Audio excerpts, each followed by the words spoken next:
Okay guys, today I'm going to be showing you how to define and apply poetic devices in a poem. So just to start off, what is a poetic device?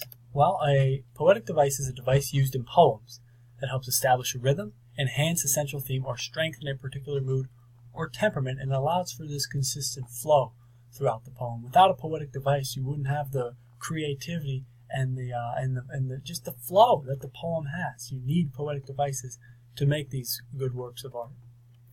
So now we'll move on quickly to the devices. First, we have alliteration. And alliteration is basically the repetition of sounds at the beginning of the words. You have examples: soft and slow, Dave's dogs. The S's are repetitive sounds, and the D's are repetitive sounds. So now, quickly moving on to the next one. We have assonance, which is the repetition of vowel sounds in consecutive words. Simple enough. Doll, ball, slick, brick. These are two examples. It doesn't necessarily have to be the same letters. You see doll and ball, they're not the same letters, but it makes the same sound. It's just a consistent repetition.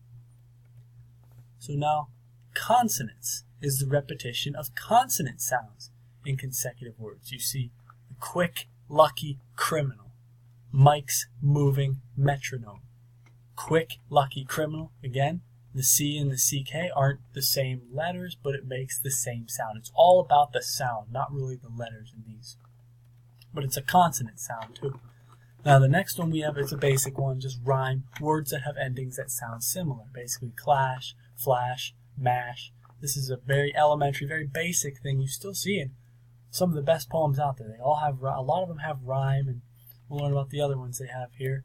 Some of them slant rhyme. This might be one you haven't heard of yet.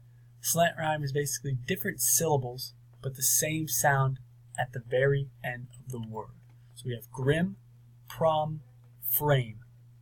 Different syllables, different sounds, but the same ending sound. All the M sound. Grim, prom, frame. All the same sounds. This is slant rhyming. Then we have one of the more unique ones called enjambment. And this is kind of a random break at the end of a line while the next line continues where the previous line left off. Sounds a little confusing, but here's an example. In a poem that said, my friend's wife complains and won't do anything about it. You see the break at the end of the line right here, but then it's really supposed to continue it right here. If you read this out in one sentence, it'd be my wife complains and won't do anything about it, but this little break here at the end of the line is enjambment. Next we have meter. This is basically the rhythm of the poem. You have iambic pentameter, 5 beats.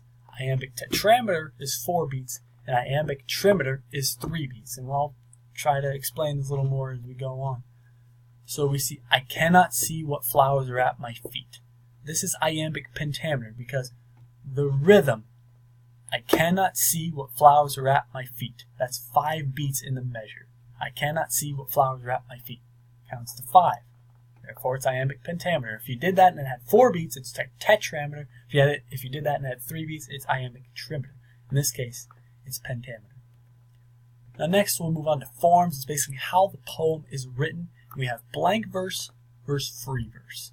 Blank verse is basically unrhymed iambic pentameter. So it's the 5 beats and nothing rhymes in it. That can still be a very effective, very good poem. And we have free verse, the next one, which is no particular metrical or rhythmic form. It's just basically someone writing creatively in a poetic form. So now I have a poem, Ode to a Nightingale by John Keats. A phenomenal poem, but it also has many poetic devices in it. So if you want to pause it and read it real quick, that's fine, but I'm going to go through it with you right now. This poem has all the poetic devices I just mentioned. So first we have alliteration right here. You see in the second stanza on the right here, beaded bubbles. This is alliteration because it's the repetition of the beginning words of 2 consecutive words. Repetitive sound. Beaded bubbles. You also see that singest of summer. You see it in a couple spots in this poem. Beaded bubbles is a good example of alliteration in this poem. This is how you apply this stuff. See, assonance. Beechen green. That is a vowel sound, that the E sound in beechen green. That's a very good example of assonance right there in this poem. consonants in sunburnt, mirth, earnt, mirth. That's the same consonant sound. So again, that would be consonants. Next, we have rhyme. Now it's in a different form. Now it doesn't necessarily have to be in 2 consecutive lines, as you can see here. You have pains, drains, drunk, sunk, happiness, numberless. It's in a certain form, but it still rhymes. Drunk, sunk,